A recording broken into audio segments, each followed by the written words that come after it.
वज़ीर-ए-आज़म नरेंद्र मोदी ने 71,000 नौजवानों को तकरूरी के खतूत दिए। वीडियो कॉन्फ्रेंसिंग के जरिए वज़ीर-ए-आज़म ने सरकारी महकमों और तंजीमों में नए भर्ती होने वालों को तकरूरी के खत तकसीम किए।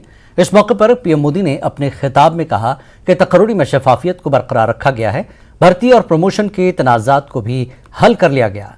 पीएम मोदी ने कुछ नए तैनात होने वालों से भी बातचीत की। 23 की शुरुआत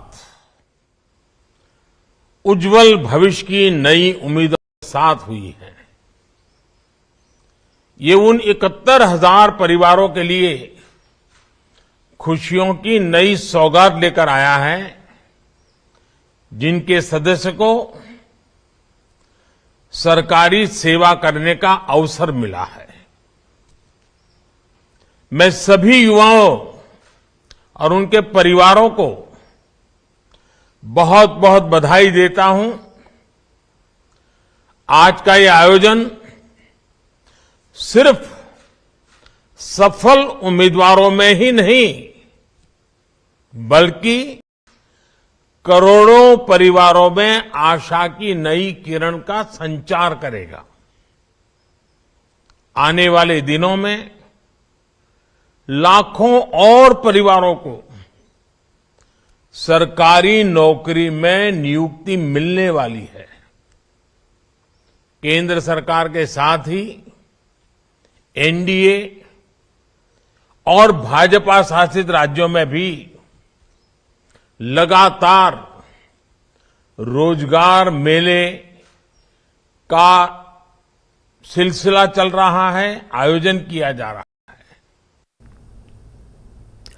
Jammu Kashmir People's Justice Front की तरफ से कौम की तामीर में नौजवानों का किरदार के मौजू पर पटन के गुंड ख्वाजा कासिम इलाके में एक सेमिनार का इनेकाद किया गया। इस सेमिनार में कश्मीर सोसाइटी इंटरनेशनल के चेयरमैन फारूक रिंजो शाह मेहमान खुसूसी थे।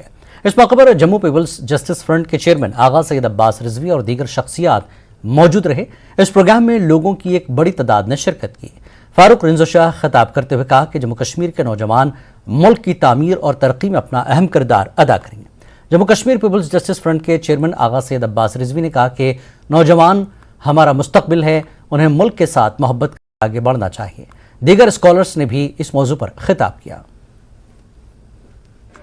आपस की यूनिटी और एक पॉजिटिव सोच, उस सोच को मद्देनजर रखना है।